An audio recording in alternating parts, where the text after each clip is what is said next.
my name is Adam Gidwitz. I'm the author of the book A Tale Dark and Grim, right here. And I'm making this video for Publishing Trendsetter about the life cycle of a book. I made an earlier installment about the pre-publication life cycle. And this is now what my life was like right after publication. And to what extent I had to engage in publicity to maintain the success of the book. And I had to do a lot of publicity work, I didn't become a publicist. I have great publicists at Penguin, but there was a lot that I had to do on my own. The first thing that I did was I had a website made. I contacted a friend who makes websites professionally and had him make me my website. You can see it at adamgidwitz.com. And he did a great job. There are ways to get free websites that you can create on your own. But a professionally done website, which will run you anywhere from $1,000 to $5,000, depending on how intense you want it to be. Mine was at the lower end of that range. Will project a professionalism about the book, and projecting that image about the book makes a huge difference.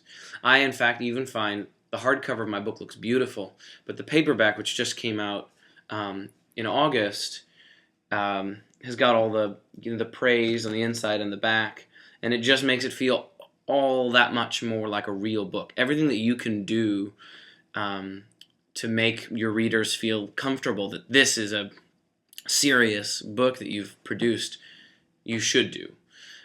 So the first thing I did was this website. On the website, I posted all the reviews that came out, all the positive reviews that came out. I posted events where I was going to be at any given time.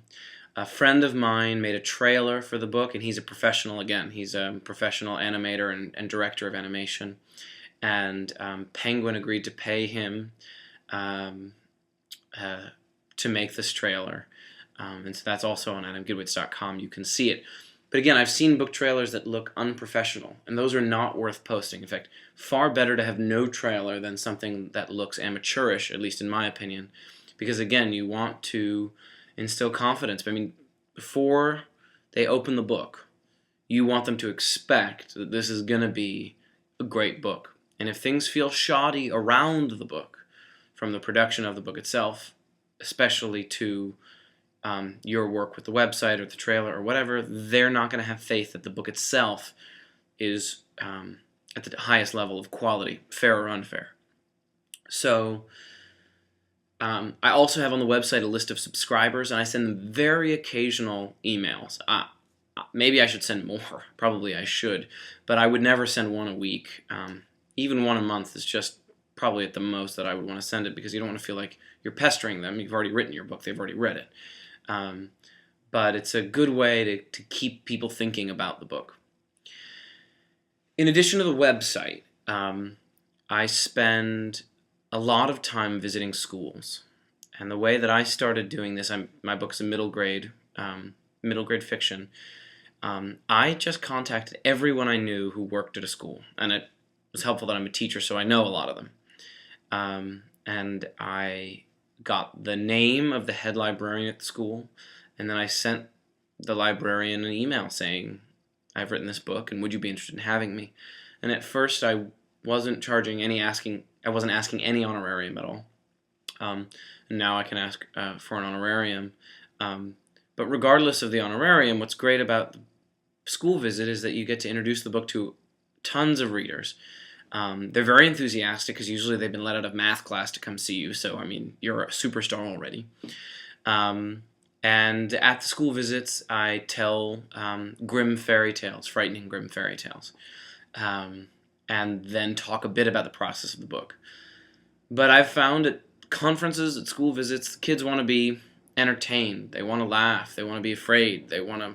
Whatever joy your book brings, you want to bring in your presentation. You don't want to lecture about how to become a published author, or that you need to revise a lot. I mean, I do mention that I revise a lot, but it's an opportunity for kids to have fun with you and therefore with the book. So the school visits are probably the most fun and most effective means of publicity that I have encountered after publication of the book. I also do Skype visits, and those are good too. I mean, they save you a lot of time because you can do them from the home. Unfortunately, you don't talk to as many kids. If you do a school visit, some schools will put you in front of the whole middle school or the whole upper grades of the lower school, 300 kids or something. Skype visit, generally I'm finding you talk to 30 to 50 kids at a time.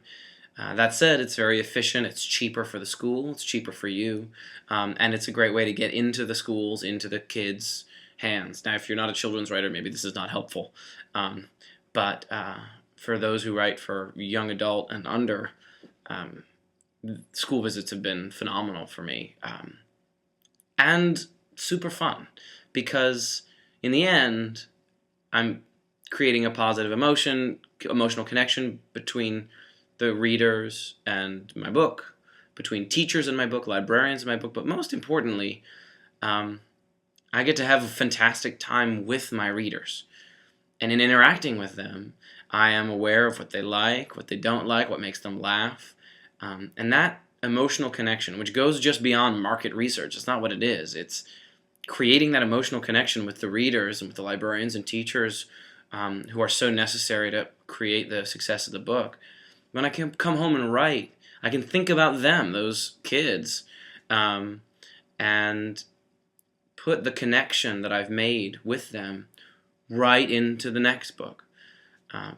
So that kind of publicity is more than publicity. It's creating a two-way relationship with your audience, which is crucial